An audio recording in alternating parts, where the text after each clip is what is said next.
So we got two items to cover today here on the Transformer Slag podcast, and the first one we're going to be jumping into is an update on our Transformers Generation Selects Autobot Multipack we've been talking about over the past couple weeks. We got even more images of the Wheeljack, and we finally get to see the alt mode and how that is going to turn out.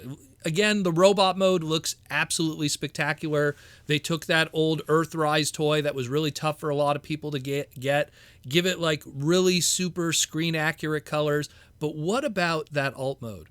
Well, we finally get to see the alt mode, and I'm kind of hot or cold about it. Again, it feels like a lot of the paint went into making a really good screen accurate, fluoro-deary colored Wheeljack from the G184 cartoon. The alt mode, it has the spirit of most of that there, but there is some paint deco that is missing. They could have elongated the front of the green deco for the hood. They could have painted in the vents.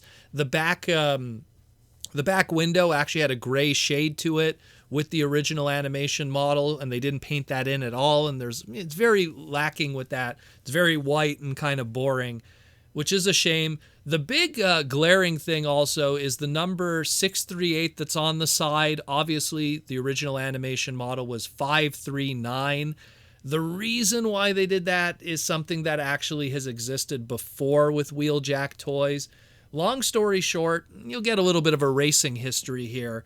The original Wheeljack, which was a 1982 Diaclone figure and everything like that from Takara, was based off of the Lancia Strato Turbo, which was this amazing rally car. It was part of the Group 5 division. And the famous colors that we associate with Wheeljack today in all his iterations were actually the racing sponsor colors of the Lancia team from the Italian airline company Alitalia. That's literally what it is, Alitalia. And it's just, because it's a Lancia shaped kind of car, if you put those numbers on there, it's going to kind of say, hey, this is what this is, and those companies technically could ask for licensing and rights for that. So by putting a different numbering and not doing 100% the Lancia colors of the original, you could kind of get away with it, and they did that with the cartoon to a degree, but of course they kept the numbers. But, it was a different time in the 80s, the Wild West of the 80s.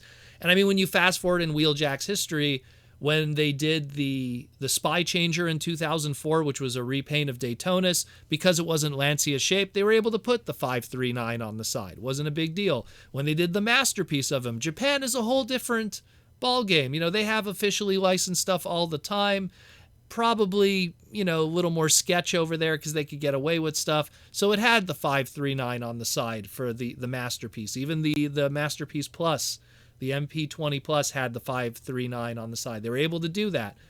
But then when they did Combiner Wars, and they did that Lancia-shaped Wheeljack for Combiner Wars, which was a repaint resculpt of the Breakdown, they couldn't use the 539 anymore. Now it had the 705 on the side. They played it safe. And when they did the Japanese version, when they did United Warriors, they were like, you know what? I think we're skating too close, to danger here. Let's put 395 on the side of the Japanese version on the United Warriors Combiner Wars one. And then when we got the Earthrise one, we settled at the number that we're looking at today on this new one, the 638. So we have 638 on the Earthrise one. We have 638 on this one here. That's what they're going to go with. It's the safer way to go about it. And I kind of understand. I mean, again, it's more the lacking paint on the back and certain other areas that would have been nice to see. But again, it's all in that robot mode. We're probably going to have it posed in robot mode and displayed in robot mode anyways, so it's not that big a deal. So that's kind of the update on that. A lot of great photos, though. Looks really nice. I'm excited about it. It's a great update. And again, a reminder, in that Transformers Generation Selects Autobot Multipack is going to be Hound, Jazz, Wheeljack, Sunstreaker, and Trailbreaker. We've talked about the others. We've speculated already on what Sunstreaker and Jazz are going to be. Hound, it's pretty obvious. We already seen the Trailbreaker. So pretty good stuff. We do have an update on when this is all going to be happening. So we got a Hasbro Pulse update Tuesday, Transformer Tuesday, February 27th at 10 a.m. Pacific Standard Time, and of course 1 p.m. Eastern Standard Time. The pre-order for this is going to go up. It sounds like it's going to be it because we got 5 great reasons for why you need to sign up for the reminder for this launch, but we can't share them yet. Don't let this one drive away. Sign up today. So it's pretty clear it's the 5-pack. Pretty exciting. So again, mark down on your calendar, February 27th, Transformer Tuesday. This 5-pack will be dropping, and we'll get to see all the others too. So pretty exciting stuff. We got one more thing to cover, and it's that of our Haslab item. So Omega Prime, our Haslab, has been funded. It has been backed. Now, we passed the 10,000 mark that is needed for it to be backed. It's almost at 11,000 now, with still 34 days left. This is a record, by the way, for Transformer-branded Haslab items, because, I mean, if we look at Unicron, might not be the best example. Unicron took almost a little under 3 months to get backed, and it literally didn't even meet the extension backing until there was like an extension deadline, and then it didn't get backed until a day before. That was a wild ride that left a lot of feels not so good, and still to this day, the final results are still debated heavily. If that thing even technically got its 8,000 backers, we still don't know to this day, due to the population reports. So that's a sketchy one, to say the least. Victory Saber took almost more than a month to get backed after it was announced. And then 3 days after it was backed, then one of the tiers got backed, and then the other tier got backed 8 days later. So that one, too, it took more than a month. And Deathsaurus took a month and I think 2 more weeks after that to get everything backed. It took a month for it to get completely backed. And then the tiers, it took another 2 weeks after that. So this is a record. This shows like, wow, there's a lot of interest in this, but it isn't a surprise. And again, this is why I as much as I love this item, my criticism still stems from the fact that it's not the correct item for a Haslab item. There's so much excitement about this that this could have been a retail item. And from a business standpoint, I feel a lot more units could have been moved in a retail setting. The other side of me goes, well, I think I know why they also did this. It's a lot easier to put it, behind this. There's not a chance of it ending up in clearance and then that making a bad image because, let's be real, these two Optimus and Ultra Magnuses, they're commander classes. They could have been commander classes in retail, but there is a chance that they probably would have also maybe hit clearance at some point, and that would have been a bad feel. By doing this, you lock it behind something where there is no clearance. There's direct sale market stuff, so they don't have to work stuff out with retailers. There's a lot of inside baseball discussion too, but at the end of the day, it shows, hey, when you do an Optimus character, it's going to sell very well, regardless of what you price it. So it's something that I worry for the future with us with Haslab items, because that means that opens the floodgates to a lot of different stuff.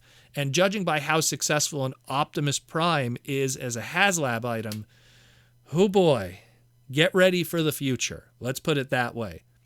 Still 34 days left and already backed, a record. So hold on to your butts, because this is going to open up to a whole different kind of floodgates. And for people that are more discerning fans that don't really have a lot of money when it comes to this hobby, I worry for you. Let's put it that way. So to celebrate this item getting funded, BMAC from Hasbro Marketing posted on his Instagram a full video showing the first in-hand painted prototype of the Omega Prime on display in Hasbro's office in Rhode Island. So go check that out too if you want to see how this thing is turning out. Anyways, let me know what you think, guys. This is pretty wild. Again, I still feel that Haslab, personally, should be something that should be reserved more to more kind of difficult items for a retail setting. And stuff like this really belongs in retail. But retail's a different world today. Again, I don't know. The clearance stuff that happens with Titan classes is never a good look. The stuff that's been going on in drama within the fandom. I could see both sides. So that's why. And the business side of me says one thing, the fan side of me understands another thing. So I get it.